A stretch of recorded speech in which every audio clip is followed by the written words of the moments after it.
আপনি আমার একান্ত ব্যক্তিগত প্রিয় পুরুষ। জিয়ান বলল, আহা জান, এত ভালোবাসো আমাকে? নয়না বলল, আমার হৃদয়টাকে নিজের দখলে নিয়ে নিয়েছেন। এই অবাধ্য হৃদয় তো আপনাকে ছাড়া কিছুই বুঝতে চায় না। জিয়ান বলল, জান, তোমাকে এভাবে দেখতে ভালো লাগে না। দ্রুত সুস্থ হয়ে বাসায় আসো তো পাখি। নয়না বলল, এই স্যালাইন শেষ হলেই বাসায় চলে যাব। আরে ডাক্তাররা কোনো রোগ না পেলে স্যালাইন লাগিয়ে দেয়, আমি কি অসুস্থ নাকি? জিয়ান হেসে বলল, তুমি বড্ড আদুরে বাটার মাশরুম, তোমাকে দেখলেই টুপ করে খেয়ে ফেলতে ইচ্ছে করে। ভালোবাসি তোমাকে আমার বাটার মাশরুম। অনিকেত 3 দিন ধরে হাসপাতালে যায় না। সায়না খুন্তির সামনে ধরে কোমরে হাত দিয়ে বলে, সমস্যা কি তোমার?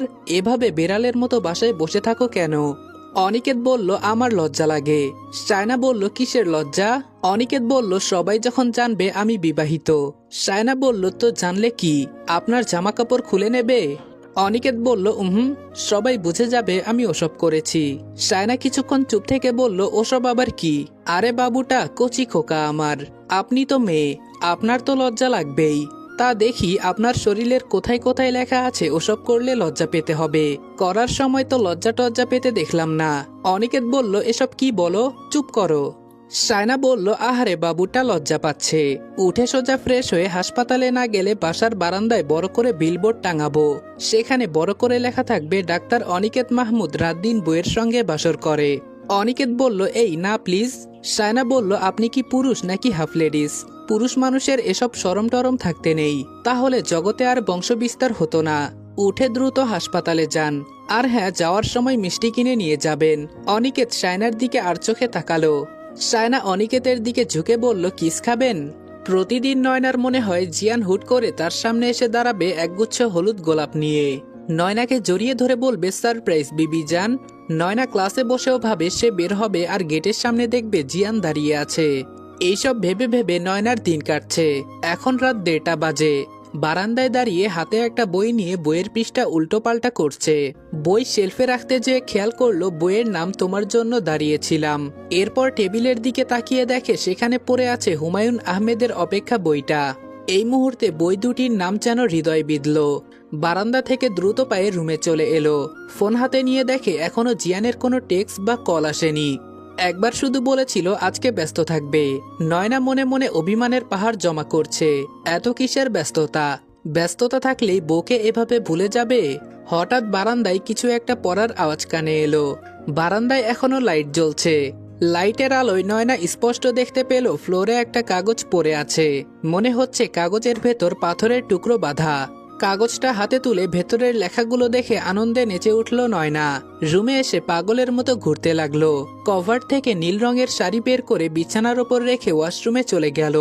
ওয়াশরুমের মিররে নিজেকে দেখছে আর লজ্জায় মুখ ঢাকছে। আবার হাত সরিয়ে নিচ্ছে, আবার 2 হাতে মুখ ঢাকছে। ফর্সা গাল দুটো রক্তিম বর্ণ ধারণ করেছে। লজ্জায় রাঙা মুখটা যেন ভরা জ্যোৎস্নার চাঁদ।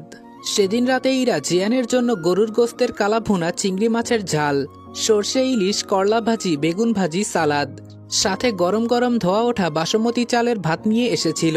ডেজার্ট হিসেবে এনেছিল ক্ষীর। এত খাবার দেখে জিয়ান বলল, এত রান্না করার কি দরকার ছিল মিস ইরা?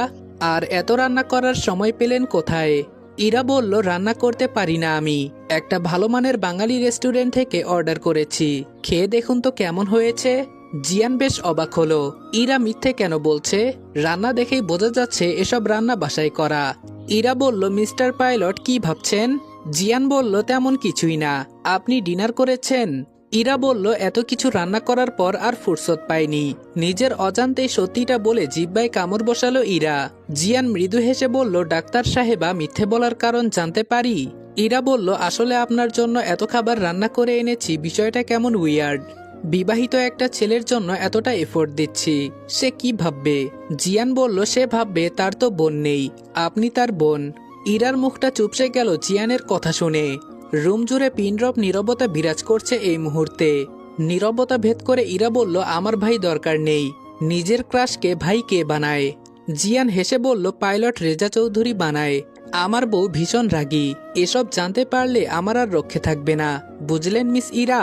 ইরা বলল, বউকে বুঝি ভয় পান? জিয়ান বলল, ভয় না, ভালোবাসা। যাকে ভালোবাসি তার প্রতি শ্রদ্ধা। আপনি জানেন সকালে সে আমার শোকে হাসপাতালে ভর্তি হয়েছে। আমার ব্যক্তিগত প্রিয় নারী আমাকে আমার চেয়ে বেশি ভালোবাসে। যে মানুষটা আমাকে এত ভালোবাসে তার ভালোবাসার সম্মান করা উচিত, তাই না? ইরা চুপসে গেল। পৃথিবীতে এমন ভালোবাসা আজকাল হয়? এই ভালোবাসা তো শুধু উপন্যাসের পাতায় সীমাবদ্ধ, বাস্তবে তার অস্তিত্ব খুঁজে পাওয়া যায়। জিয়ান বলল, কি ভাবছেন মিস ইরা? ইরা বলল, কিছু না, খাবারটা খেয়ে নিন। পৃথিবীতে সবচেয়ে ভাগ্যবান মানুষ তারা যাদের ভালোবাসার জন্য সঠিক একটা মানুষ আছে। জিয়ান বলল, কোনো মানুষ সঠিক হয় না, তবে ভালোবাসার মানুষেরা সবসময় সর্ব অবস্থায় সঠিক হয়ে থাকে। এর মধ্যেই নয়নার কল এলো। জিয়ানের ঠোঁটের কোণে হাসির ঝলক ফুটে উঠল। জিয়ান মোবাইল হাতে নিয়ে বলে, সে আমার হঠাৎ মিষ্টি হাসির কারণ, সে আমার সুখে থাকার একমাত্র উৎস। মোবাইল রিসিভ করতেই নয়নার হাস্যোজ্জ্বল মুখটা ভেসে উঠল স্ক্রিনে। জিয়ান অপলক দৃষ্টিতে তাকিয়ে রইল নয়নার দিকে।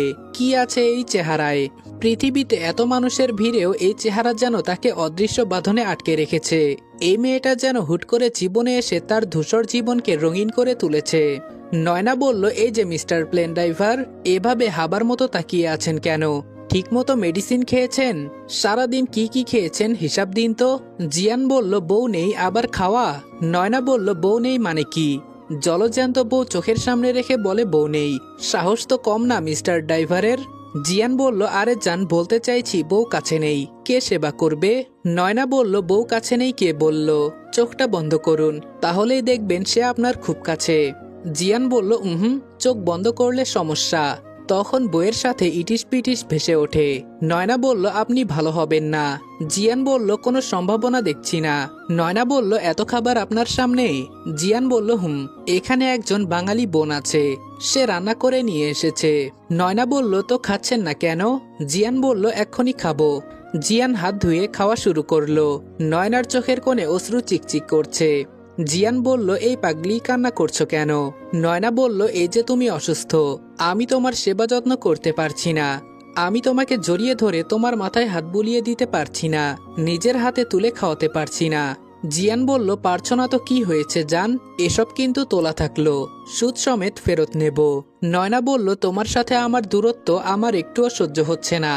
জিয়ান বলল, দূরত্ব ভালোবাসা বাড়ায় মিসেস চৌধুরী। এই যে রোজ আমি অপেক্ষায় থাকি কবে তোমার কাছে যাব, কবে তোমায় স্পর্শ করব, বিন্দু বিন্দু করে ভালোবাসা জমা হচ্ছে। নয়না বলল, খাওয়া শেষ করে কল দাও, প্রেম করব, আমার আজ খুব প্রেম প্রেম পাচ্ছে। জিয়ান কিছু বলতে চেয়েও থেমে গেল ইরাকে দেখে। মৃদু স্বরে বলল, ওয়েট সুইটহার্ট। কল কেটে খাবারের লোকমা মুখে তুলে বলে, আপনার হাতের রান্না কিন্তু অনেক টেস্টি, বাঙালি রান্না কোথা থেকে শিখেছেন? ইরা বলল, আমার মায়ের কাছে। Sorry mister pilot. জিয়ান বলল, সরি কেন মিস ইরা? ইরা বলল, সব কথার উত্তর থাকে না, খাবার খেয়ে মেডিসিন খেয়ে নিন, রেস্ট করবেন, আশা করি সুস্থ এবং ফিট হয়ে যাবেন দ্রুত। আসি তাহলে আজ। ইরা চলে যেতেই জিয়ান নয়নাকে কল করলো। নয়না রিসিভ করছে না দেখে জিয়ান টেক্সট পাঠালো, আমার আদুরে বউটার নাকি প্রেম পাচ্ছে। তা কই গো বউ তুমি?